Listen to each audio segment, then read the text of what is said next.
Selamat pagi Pak Amin, selamat pagi teman-teman. Perkenalkan kami dari kelompok 2 ingin mempresentasikan mengenai PSAK 1, penyajian laporan keuangan.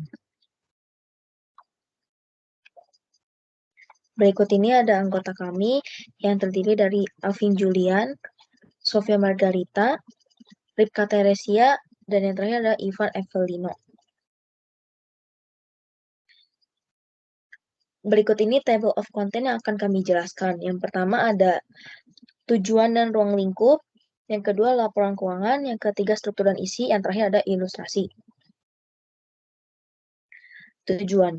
Tujuan dari penyajian laporan keuangan ialah agar dapat dibandingkan baik dengan laporan keuangan periode sebelumnya atau laporan keuangan entitas lainnya. Ruang lingkup ini adalah entitas menerapkan pernyataan ini dalam penyusunan dan penyajian laporan keuangan sesuai dengan standar akuntansi keuangan atau biasa disebut dengan SAK. Laporan keuangan.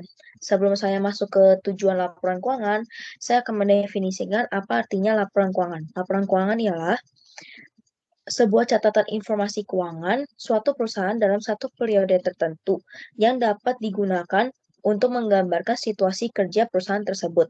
Sederhananya, laporan keuangan ialah dokumen penting yang berisi catatan keuangan perusahaan, baik transaksi maupun kas. Berikut ini tujuan laporan keuangan. Yang pertama, memberikan informasi mengenai posisi keuangan. Yang kedua, menunjukkan hasil manajemen atas penggunaan sumber daya yang dipercayakan. Yang ketiga, memberikan informasi arus kas yang bermanfaat. Informasi yang disajikan oleh laporan keuangan ialah yang pertama ada aset, liabilitas, ekuitas, pendapatan dan beban, dan juga arus kas. Komponen-komponen laporan keuangan. Laporan keuangan lengkap terdiri dari yang pertama laporan posisi keuangan yang melaporkan aset, liabilitas, dan ekuitas suatu perusahaan. Yang kedua, laporan laba rugi komprehensif yang mengukur keberhasilan kinerja perusahaan selama periode tertentu. Yang ketiga, laporan perubahan ekuitas yang menggambarkan peningkatan atau penurunan aktiva bersih. Yang terakhir ada catatan atas laporan keuangan yang menyajikan informasi tentang penjelasan yang disajikan dalam LRA, neraca, maupun laporan arus kas atau LAK. Selanjutnya, karakteristik umum laporan keuangan. Penyajian secara wajar dan kepatuhan terhadap SAK. Kelangsungan usaha, dasar akrual. Yang keempat, material dan agregasi. Yang kelima, saling hapus. Keenam, frekuensi pelaporan. Ketujuh, informasi komparatif. Dan yang terakhir adalah konsistensi penyajian. Laporan posisi keuangan atau biasa disebut dengan neraca. Neraca adalah dokumen yang bersifat sistematis tentang posisi aset perusahaan. Laporan ini berlaku untuk berbagai jenis perusahaan seperti perusahaan jasa, komersial, dan juga perusahaan manufaktur. Berikut ini ada beberapa item penyajian dalam neraca. Yang pertama ada properti investasi, kedua provisi, yang ketiga investasi dengan metode ekuitas, dan yang terakhir aset yang dimiliki untuk dijual. Sekian presentasi dari saya, akan dilanjutkan oleh rekan saya. Terima kasih. Sekarang kita akan membandingkan PSAK 1, yaitu standar akuntansi yang diterapkan di Indonesia, dengan IAS 1, yaitu standar akuntansi internasional.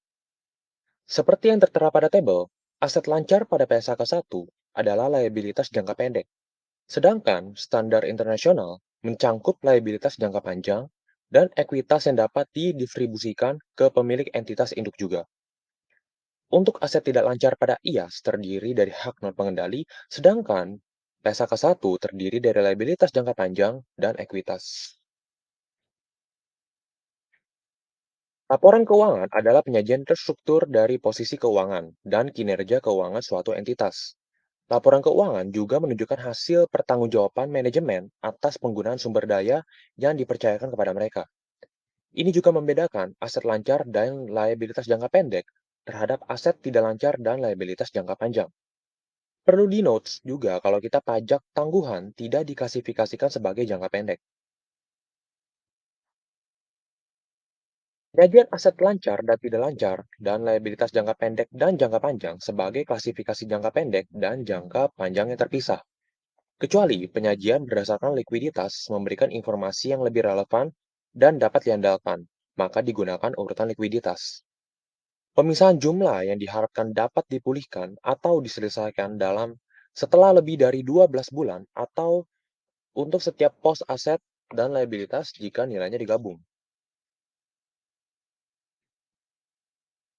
Yang diklasifikasikan sebagai aset lancar, yaitu merealisasikan aset bermaksud untuk menjual atau menggunakannya dalam siklus operasi normal. Memiliki aset untuk tujuan diperdagangkan, mengharapkan akan merealisasikan aset dalam jangka waktu 12 bulan setelah pelaporan, atau cash and cash equivalent, kecuali aset tersebut dibatasi pertukarannya atau penggunaannya untuk menyelesaikan liabilitas sekurang-kurangnya 12 bulan setelah periode pelaporan. Yang tidak termasuk kategori tadi akan diklasifikasikan sebagai aset tidak lancar. Selanjutnya, liabilitas lancar yang dapat diklasifikasikan sebagai liabilitas lancar jika mengharapkan akan menyelesaikan liabilitas tersebut dalam siklus operasi normalnya. Memiliki liabilitas tersebut untuk tujuan diperdagangkan. Liabilitas tersebut jatuh tempo untuk diselesaikan dalam waktu 12 bulan setelah periode pelaporan. Atau tidak memiliki hak tanpa syarat untuk menunda penyelesaian liabilitas selama sekurang-kurangnya 12 bulan setelah periode pelaporan. Yang tidak termasuk kategori tadi akan diklasifikasikan sebagai liabilitas jangka panjang. Selebihnya tentang liabilitas keuangan yang dibiayai kembali yang akan jatuh tempo dalam 12 bulan setelah periode pelaporan diklasifikasikan sebagai liabilitas jangka pendek. Jika entitas tidak memiliki hak tanpa syarat atau membiayainya kembali, lalu pelanggaran perjanjian utang yang mengakibatkan kreditur meminta percepatan pembayaran, maka liabilitas tersebut disajikan sebagai liabilitas jangka pendek, meskipun kreditur mengizinkan penundaan pembayaran selama 12 bulan setelah tanggal pelaporan, tetapi persetujuan tersebut diperoleh setelah tanggal pelaporan. Oke, selanjutnya saya akan menjelaskan tentang laporan laba rugi komprehensif. Laporan laba rugi komprehensif ini adalah penyajian laporan laba rugi dengan memasukkan unsur laba komprehensif. Dalam laporan laba rugi komprehensif ini, laba dialokasikan untuk pemegang saham minoritas dan mayoritas, dan beban diklasifikasikan berdasarkan fungsi dan sifat, yang apabila disajikan berdasarkan fungsi, maka ada pengungkapan berdasarkan sifat. Dalam laba rugi komprehensif ini, penyajian pos luar biasa atau extraordinary item tidak lagi diperkenankan. Minimum line item atau informasi yang minimal harus disajikan dalam laporan laba rugi komprehensif ini adalah pendapatan, biaya keuangan, beban pajak, dan pendapatan komprehensif.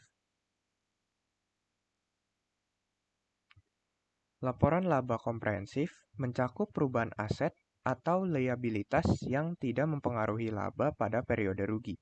Contohnya adalah selisih revaluasi aset tetap, perubahan nilai investasi available for sales, dan dampak translasi laporan keuangan. Dalam laporan laba komprehensif ada dua laporan, yaitu laporan laba sebelum laba komprehensif dan laporan laba komprehensif dimulai dari laba rugi bersih.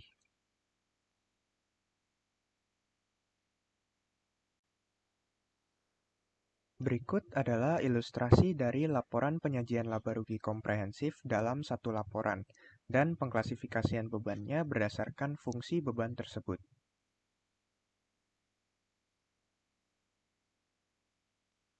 Dan ini merupakan lanjutan dari ilustrasi yang sebelumnya. Dan kemudian, ini adalah ilustrasi dari laporan laba rugi komprehensif yang dibuat dalam dua laporan. Untuk bagian selanjutnya akan dijelaskan oleh teman saya.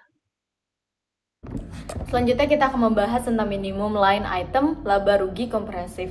Yang pertama ada pendapatan, biaya keuangan, bagian laba rugi dari entitas asosiasi dan joint ventures atau metode ekuitas. Lalu beban pajak, suatu jumlah tunggal, laba rugi, dan setiap komponen dari pendapatan komprehensif atau klarifikasi. Lalu dan terakhir adalah bagian pendapatan komprehensif atau entitas asosiasi dan joint venture. Selanjutnya kita akan membahas tentang klarifikasi beban. Klarifikasi beban ini ada dua, yaitu klarifikasi beban sifat dan klarifikasi beban fungsi. Yang pertama, klarifikasi beban sifat berdasarkan sifatnya, yaitu ada dua, faktor histori dan industri, dan kedua sifat. Lalu klarifikasi beban atas fungsinya ada dua juga, yaitu minimal biaya penjualan berdasarkan metode, dan kedua fungsi. Kita bisa dapat lihat di bawah contoh-contoh untuk klarifikasi beban sifat dan beban fungsi. Dalam laporan perubahan ekuitas ini, kita akan menunjukkan total laba rugi komprehensif selama suatu periode yang akan kita distribusikan kepada pemilik entitas induk dan pihak non pengendalian. Yang kedua, untuk tiap komponen ekuitas akan mempengaruhi penerapan retrospektif. Lalu rekonsiliasi antara saldo awal dan akhir periode yang akan menimbulkan dari laba, pos pendapatan komprehensif, dan transaksi dengan pemilik. Lalu yang terakhir, laporan perubahan ekuitas ini akan mempengaruhi jumlah dividen yang diatribusikan kepada pemilik dan nilai dividen per saham. Diungkapkan dalam catatan atas laporan keuangan. Selanjutnya, kita akan membahas tentang catatan atas laporan keuangan.